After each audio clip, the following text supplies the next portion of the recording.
त्यामुळं पवार साहेब, आदरणीय पवार साहेब आदरणीय शिंदे साहेबांच्या ऑफिसमध्ये आले. आदरणीय शिंदे साहेबांनी प्रोटोकॉल प्रमाणे त्यांचं पुष्पगुच्छ देऊन या ठिकाणी स्वागत केलं. राऊतांच्या पोटात दुखायचं काय कारण आहे?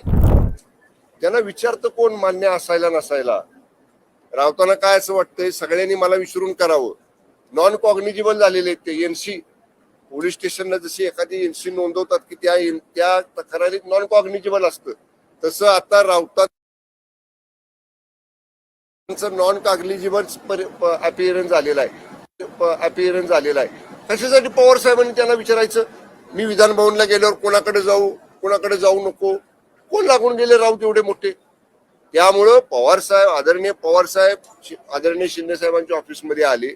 आदरणीय शिंदे साहेबांनी प्रोटोकॉल प्रमाणे त्यांचं पुष्पगुच्छ देऊन या ठिकाणी स्वागत केलं. राऊतांच्या पोटात दुखायचं काय कारण आहे? मी सांगू का आपल्याला, राऊत आता नॉन कॉग्निजिबल व्हायला लागलेले आहेत. कुणी त्यांचा कॉग्निजन्स घेत नाही. ते आता एका कोपऱ्यात बाजूला पडून राहिलेले आहेत. त्यांना म्हणा तुम्ही तसंच तुमची गोष्ट घेऊन राहा. इथून पुढं त्यांना वाटत होतं की मी म्हणजे सर्वस्व, मला सगळे विचारतात, मला विचारून सगळं करतात.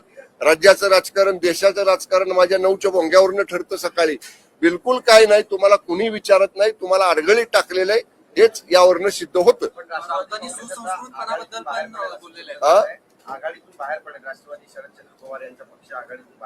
असं कोण म्हणतं?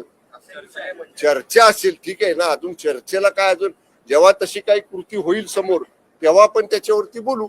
संजय राऊत हे सुसंस्कृतपणाबद्दल पण बोलले. मुख्यमंत्र्यांचा सुसंस्कृतपणा दिसला पाहिजे. बरोबर आहे.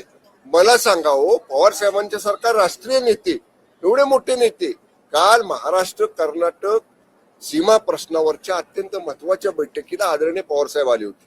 आम्ही सगळे मी समन्वय मंत्री आहे महाराष्ट्र कर्नाटक सीमा प्रश्नाचा. माननीय मुख्यमंत्री महोदय, दोन्ही उपमुख्यमंत्री महोदय, पवार साहेब, सर्वपक्षीय आमदार, समन्वयक मंत्री, आम्ही सगळेजण होतो. बैठक झाल्यानंतर पवार साहेब शिंदे साहेबांच्या ऑफिसमध्ये आले. आता त्याच्यानंतर राऊतांनी असं वक्तव्य करायचे का आम्हाला पटलंच नाही, आम्हाला योग्य, तुम्हाला विचारतं कोण तुम्हाला पटलं का नाही पटलं? न विचारताच म्हणायचं आम्हाला पटलं नाही. म्हणून मी म्हणलं राऊत आता नॉन कॉग्निजिबल झालेले आहेत.